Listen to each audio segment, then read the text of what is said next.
Hello viewers, இன்றைக்கி நம்ம சேனலில் கொரியாவோட வரலாறு மற்றும் அவங்களுக்கு நடுவில் பிரிவினை எப்படி ஏற்பட்டுச்சுன்றதை பற்றி தான் பார்க்க போகிறோம். அதாவது அவங்க எப்படி நார்த் கொரியா மற்றும் சவுத் கொரியான்னு 2 நாடாக பிரிஞ்சாங்கன்றதை பற்றி தான் பார்க்க போகிறோம். வாங்க இப்போ வீடியோக்குள்ளே போகலாம். நம்ம சேனலுக்கு நீங்கள் புதுசாக இருந்தால் கீழே இருக்கிற ரெட் கலர் சப்ஸ்கிரைப் பட்டன் அமைக்கிட்டு அப்படியே பக்கத்தில் இருக்கிற பெல் ஐக்கானே ப்ரெஸ் பண்ணி வச்சுக்கோங்க. அப்போ தான் நம்ம போடுற அப்டேட்ஸ் உங்களுக்கு உடனே கிடைக்கும். நம்மளுக்கு ஏற்கனவே தெரிஞ்ச மாதிரி நார்த் கொரியாவில் இருக்கிற மக்களும் சவுத் கொரியாவில் இருக்கிற மக்களும் பல வகையில் ஒரே மாதிரி தான் இருக்காங்க. அதாவது அவங்களோட மொழியாகட்டும், அவங்களோட கலாச்சாரமாகட்டும், இதுமாரி பல விஷயங்கள் அவங்களுக்குள்ள ஒரே மாதிரி தான் இருக்குது. இதுக்கு காரணம் என்னென்னா, 7ஆம் நூற்றாண்டுலேருந்து கடந்த 1945ஆம் ஆண்டு வரையும் நார்த் கொரியா மற்றும் சவுத் கொரியா ஒரே நாடாக தான் இருந்துச்சு. அப்போ 7ஆம் நூற்றாண்டுலேருந்து ஒன்றா இருந்த ஒரு நாட்டில் எப்படி ஒரு பிரிவு ஏற்பட்டுச்சுன்னு பார்த்தோம்னா, அதுக்கான விடை 2ஆம் உலகப்போர். அதாவது 2ஆம் உலகப்போரோட முடிவுக்கு அப்புறம் அமெரிக்கர்கள் கொரியாவை 2ஆக பிரிக்க முடிவு பண்ணாங்க. ஆனால் கொரியாவோட வரலாறு இதுக்கு ரொம்பவும் முன்னாடியே ஆரம்பிச்சிருச்சு.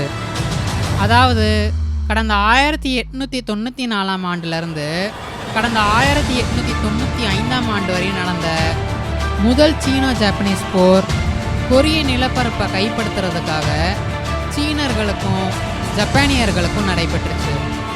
கிட்டத்தட்ட 6 மாதத்துக்கும் மேலே நடைபெற்ற இந்த போர் கடந்த பிப்ரவரி 1895ஆம் ஆண்டு சீன அரசாங்கம் ஜப்பான் கிட்ட சமாதான பேச்சு நடத்தி முடிவுக்கு வந்துச்சு.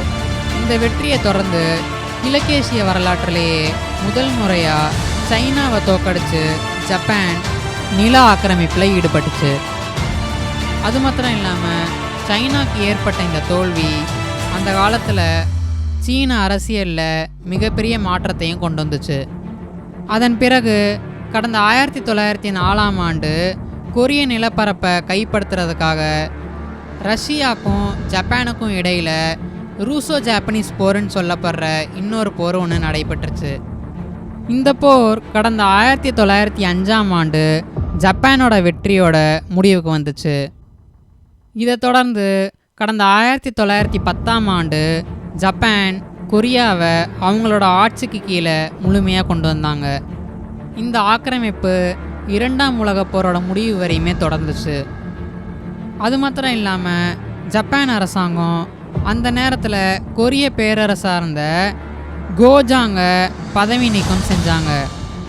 இந்த விஷயம் கொரிய மக்களுக்கு இடையில் மிகப்பெரிய அதிருப்தியை ஏற்படுத்துச்சு.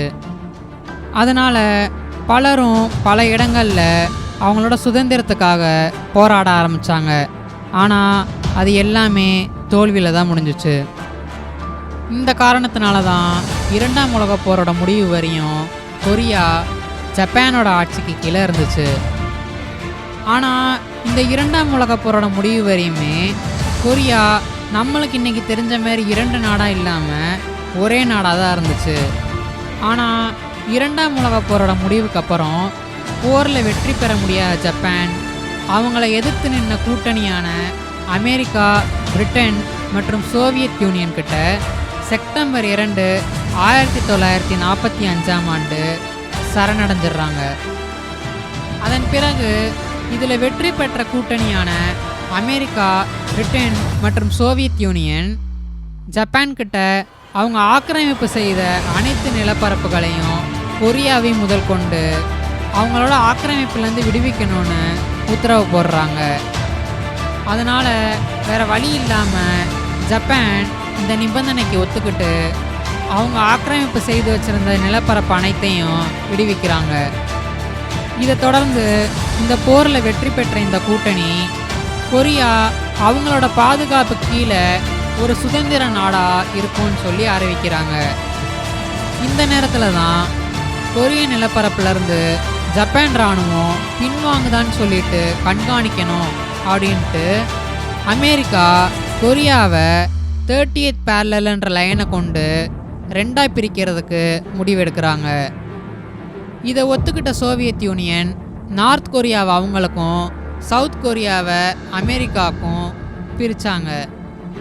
இந்த பிரிவு ஜப்பான் இராணுவம் கொரிய நிலப்பரப்புல இருந்து வெளியேறுதான்னு கண்காணிக்கிறதுக்காக ஏற்படுத்தப்பட்ட ஒரு தற்காலிக பிரிவாக தான் இருந்திருக்கணும். அது மாத்திரம் இல்லாமல் கொரியாவை இதுமாரி ரெண்டாக பிரிக்கிறதுக்கு கொரிய மக்கள்கிட்ட கூட அனுமதி யாரும் வாங்கலை. என்னதான் இந்த விஷயம் பலருக்கும் அதிருப்தியை ஏற்படுத்தினாலும் அவங்களுக்கு கிடைக்க போகிற சுதந்திரத்தை நினச்சி ரொம்ப சந்தோஷமாக இருந்தாங்க. இதை தொடர்ந்து கொரிய நிலப்பரப்புலேருந்து ஜப்பான் இராணுவம் முழுமையாக வெளியேறினதுக்கப்புறம் அமெரிக்கர்கள் மொத்த கொரியாவும் ஒரு ஜனநாயக நாடாக இருக்கணும்னு வலியுறுத்தினாங்க. ஆனால் இதை ஒத்துக்காத சோவியத் யூனியன் மொத்த நாடும் கம்யூனிஸ்டாக தான் இருக்கணும்னு சொன்னாங்க. இந்த நேரத்தில் தான் முதல் முறையாக இந்த மிகப்பெரிய அமெரிக்க சோவியத் கூட்டணியில் கருத்து வேறுபாடு ஏற்பட்டுச்சு. ஆக்சுவலாக கடந்த 1948ஆம் ஆண்டு ஜப்பான் இராணுவம் முழுமையாக கொரிய நிலப்பரப்புலேருந்து வெளியேறினதுக்கப்புறம் அமெரிக்காவும் சோவியத் ஒன்றியமும் கொரியாவை மறுபடியும் ஒன்றா இணைக்கிறதுக்கான பேச்சுவார்த்தைகளை ஈடுபடுற மாதிரி இருந்துச்சு. ஆனால் இந்த கருத்து வேறுபாடு காரணத்தினால இந்த சந்திப்பு நடைபெறவே இல்லை. அதனால் இதை தொடர்ந்து கடந்த 1948ஆம் ஆண்டு அமெரிக்கர்கள் அவங்க நினச்ச மாதிரியே சின்மான்றின்ற நபரை தென்கொரியாவோட முதல் பிரசிடெண்ட்டாக அறிவிக்கிறாங்க. இதே நேரத்தில் வடகொரியாவில் சோவியத் யூனியன் கம்யூனிசத்தை முழுமையாக நம்புகிற கிம் இல் சங்கை தலைவராக நியமிக்கிறாங்க. ஆனால் அதுக்கப்புறம் கடந்த 1950ஆம் ஆண்டு கிம் இல் சங் மொத்த கொரிய நிலப்பரப்பையும் தானே ஆட்சி செய்யணும்னு சொல்லிட்டு சவுத் கொரியா மேலே போரில் ஈடுபடுறாங்க. இந்த போரை கொரியன் வார்னு குறிப்பிடுறது மாத்திரம் இல்லாமல் இந்த போர் கிட்டத்தட்ட 3 வருடங்கள் நடைபெற்றிருக்கு. ஆனால் இந்த ஒரு போர் மூலியமாக எந்த ஒரு மாற்றமும் ஏற்படலை. அது மாத்திரம் இல்லாமல் இந்த போரில் கிட்டத்தட்ட 4 மில்லியன் உயிர்கள் பறிப்போனதாக சொல்கிறாங்க.